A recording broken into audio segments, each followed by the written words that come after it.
கூட்டணி என்பது ஏறக்குறைய உறுதியாகிவிட்ட நிலையிலே இப்பொழுது அதை பற்றி அண்ணாமலையினுடைய ஆணவ பேச்சு வெளியிலே வந்திருக்கிறது. அண்ணாமலையை பொறுத்தமட்டிலே தங்களுடைய இடி சிபிஐ காட்டி அதிமுகவை மிரட்டி இப்பொழுது அடிபணியை வைத்திருக்கிறார்கள். அவர்களுடைய அந்த பேச்சிலே அந்த தோணி தெரிகிறது. அதிமுக என்பது இப்பொழுது பாஜகவிடம் சரண்டர் ஆகிவிட்ட கட்சியாக தெரிவது மிக தெளிவாக தெரிகிறது. மாபா பாண்டியராஜன் அவர்களுடைய பேச்சு என்பது மிகவும் அதிர்ச்சிகரமான பேச்சாக இருக்கிறது.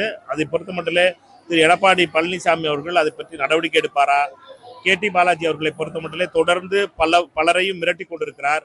அதில் குறிப்பாக திரு மாபா பாண்டியராஜன் போன்றவர்களை மிரட்டி இருப்பது என்பது ஏற்க முடியாதது.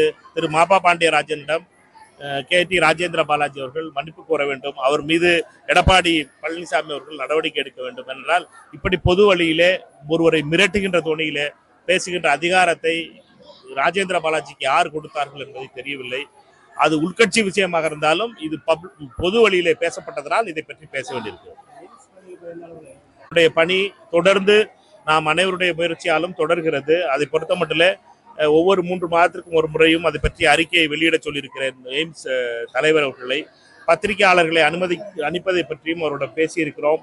அவரை பொறுத்த மட்டிலே பத்திரிகையாளர்களை அனுமதிப்பதை LNT நிறுவனம் விரும்பவில்லை என்றும் LNT நிறுவனத்தை பொறுத்த மட்டிலே அதற்கான தொலைக்காட்சி புகைப்படங்களை தருவதாகவும் சொல்லியிருக்கிறார். ஒவ்வொரு 3 மாதத்துக்கு ஒரு முறையும் எய்ம்ஸ் நிர்வாக இயக்குனர் அதை பற்றி ஒரு அறிக்கையை தருவார். சரியா?